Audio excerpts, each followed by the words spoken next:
Olivia Natania atau Oi, putri tercinta dari penyanyi lawas Nia Daniati, resmi ditetapkan sebagai tersangka terkait kasus rekrutmen fiktif CPNS. Selepas pemeriksaan maraton pada hari Kamis 11 November 2021, Oi kini resmi ditahan di Polda Metro Jaya selama 20 hari ke depan. Dan kemarin, secara eksklusif penyanyi bersuara emas itu akhirnya muncul dan angkat suara mencurahkan isi hatinya perihal kasus yang kini tengah dihadapi sang putri tercintanya. Lantas benarkah sebelum menjalani pemeriksaan dan berujung pada penahanan, Oi sempat meminta maaf dan mencium kaki Nia Daniati? Dan dengan berkaca-kaca seperti inilah, curahan hati Nia Daniati sebagai seorang ibu ketika putri tercintanya terlibat dalam sebuah masalah hukum. Tentunya awalnya begitu mendengar, sebagai seorang ibu pastinya saya kaget. Tapi saya kan tidak bisa apa-apa, hanya bisa menyemangati dan mendoakan. Saya rasa semua ibu pasti merasakan hal yang sama seperti saya apabila anaknya terkena masalah. Sebagai seorang ibu,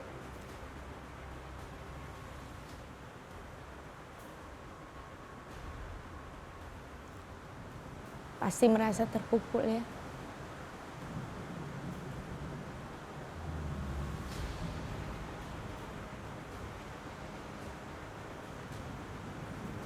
Sekarang ini saya hanya bisa mendoakan aja, nggak bisa apa-apa lagi. Oi juga cium kaki saya sebelum berangkat, terus cuci kaki saya dan minum air kaki saya, dia minta maaf sama saya. Tapi saya saat itu tentunya tidak berpikir Oi akan nggak pulang. Saya cuma semangati. Kebetulan kan kondisinya juga Oi itu lagi perawatan sebetulnya, masih minum obat. Ya bercampur perasaan saya. Saya nggak menyangkut kalah menang, tapi saya memberi semangat. Apapun yang terjadi, kamu adalah perempuan, kamu adalah mantan saya harus membela, dan inilah bagian dari persaudaraan. Kamu harus sehat karena ya anak kamu adalah anak saya, dan ini masalah kamu ya masalah saya. Saya nggak malu, saya nggak menutup diri untuk ini. Saya membuka pintu untuk membangkitkan dan memberi semangat, dan mudah-mudahan ada jalan semaksimal apa yang bisa saya bantu. Sampai saat ini saya belum berkomunikasi karena katanya kan tidak boleh pegang handphone dan alat komunikasi saat ini belum boleh. Tentunya yang tambah bikin saya sedih adalah cucu saya, karena menanyakan mamanya kemana. Itu yang membuat 2 kali lah saya merasa terpukul. Memang agak dilema juga ya, bingung dan segala macam ada bertumpuk pada pikiran saya, perasaan saya. Saya hanya bilangnya mamahnya lagi keluar kota. Kalau dia nanya pulang kapan, belum tahu. Pulangnya kapan, belum ada kabar, itu aja. Sebagai seorang ibu, Nia Daniati berusaha keras berdiri di garda terdepan, menjadi pelindung bagi sang putri yang kini tengah dalam ujian berat di kehidupannya. Masa lalu Oi di waktu kecil kini seolah terbayang kembali di saat Oi yang juga memiliki seorang anak itu kini harus ditahan di Polda Metro Jaya. Saat Nia menceritakan riwayat sakit yang pernah dialami sang putri hingga harus menjalani pengobatan medis maupun psikis.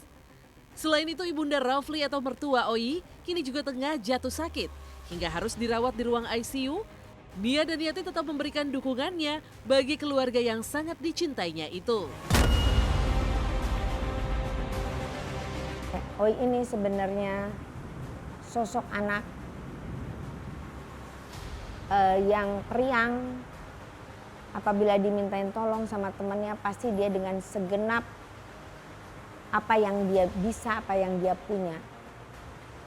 Dari kecil tuh tangannya tidak pernah tertutup, terbuka terus untuk semua teman-temannya. Tapi seingat saya waktu kecil, oh ini pernah kebentur besi di bagian kepalanya. Dan itu saya anggap dia nangis menjerit-jerit, saya abaikan. Sehingga pada umur 7 tahun dia kejang-kejang, akhirnya harus di CT scan dengan masuk ke tabung itu, dan dia harus minum obat selama 6 tahun karena ada penggumpalan darah di kepalanya. Itu saya menganggap itu biasa saja gitu loh. Oh, ada pengobatan dari dokter, ya sudah gitu. Saya baru tersadar, oh mungkin harus konsultasi dengan dokter psikiater atau psikolog. Dan memang menurut dokter memang harus diterapi terus. Saya lupa jenisnya apa, tapi yang saya tahu itu karena memang selama begitu ada kejadian ini, sebelum itu berapa bulan ke belakang, memang selalu konsultasi dengan psikiater dan sebetulnya harus dirawat. Tapi kan terputus-putus perawatannya ini. Dan saya bilang sama Nia, anggaplah anak kamu lagi masuk pesantren, lagi bertobat dan lagi berobat, sehingga dia tidak mengulangi lagi kesalahan-kesalahan itu. Mudah-mudahan ada perbaikan gitu, karena bagus. Hanya mungkin itu kesalahan saya waktu anak dalam pertumbuhan, yang kurang waktu saat itu. Walaupun saya sudah semaksimal mungkin, tapi keadaan di luar saya tidak tahu. Pergaulan seperti apa, walaupun semenjak SMA kalau pergi kemana-mana juga kakak saya yang dampingi di luar sekolah. Ini jalan hidup kita tidak ada yang tahu. Tidak ada yang tahu. Komunikasi ada. Kebetulan besan saya yang perempuan itu sakit, udah 5 hari lalu, 5 apa, dan masuk ICU. Terpaksa anaknya diminta melihat orang tuanya, tidak tahu akan ada kejadian seperti ini. Dan sekarang masih di rumah sakit, saya dengar. Ya insya Allah dalam waktu dekat mudah-mudahan bisa mensupport Oi suami.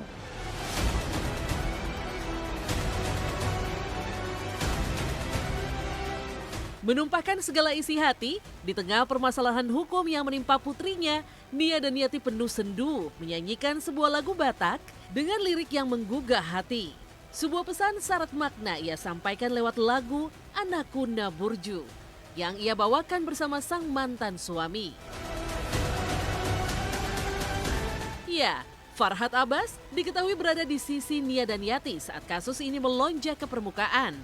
Sebagai orang terdekat dari Nia dan Oi, ia mengaku memberi dukungan sekaligus memantau perkembangan kasus tersebut. Dan Nia, ibu yang selalu terseret namanya, saat Oi disorot media tetap berusaha tegar menjalani ujian kehidupan dalam keluarganya. Bolo putih ngotok sudah tak yang pangalahong ng salubuni si patalo mosdo na tuwa-tuwa mo isihabunian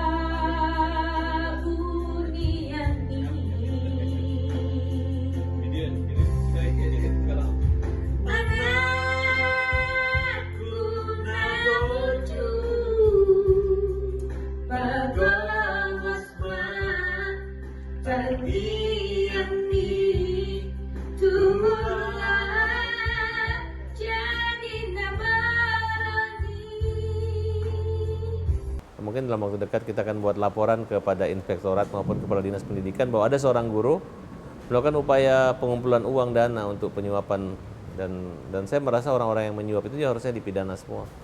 Karena mereka bukan menipu, karena kalau menipu kan paling 1 juta 2 juta, ini kan jumlah yang banyak, berarti mereka rasa keinginan untuk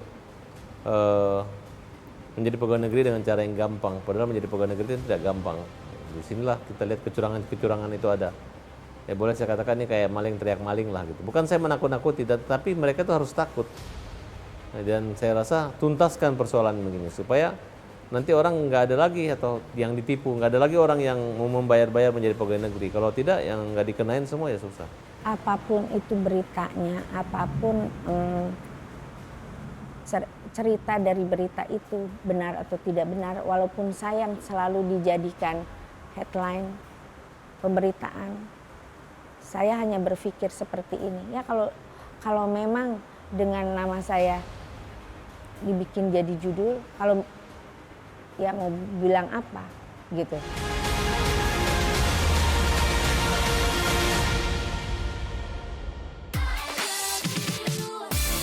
Bagaimana pula kebahagiaan Feli dan Hito saat membawa baby Bibel pulang ke rumah?